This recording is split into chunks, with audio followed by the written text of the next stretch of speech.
একটি ছোট্ট ইস্তেগফার পড়লে আল্লাহ আপনার প্রতি খুশি হয়ে যাবেন এবং আপনি যা চাইবেন আল্লাহ তাআলা তাই আপনাকে দিয়ে দিবেন। ছোট্ট একটি ইস্তেগফার, এই ইস্তেগফারটা হযরত আলী রাদিয়াল্লাহু তাআলা আনহু আমল করেছিলেন।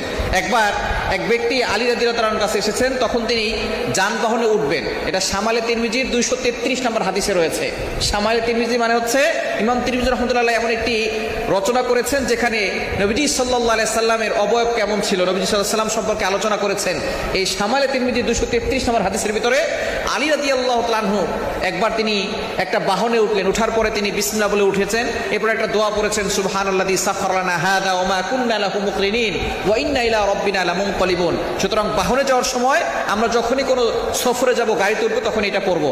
এরপরে তিনি 3 বার আলহামদুলিল্লাহ পড়েছেন, 3 বার আল্লাহু আকবার পড়েছেন, এরপরে তিনি আবার একটি দোয়া পড়েছেন, সুবহানাকা আল্লাহুম্মা ইন্নী যালামতু নাফসি যুলমান কাসীরা।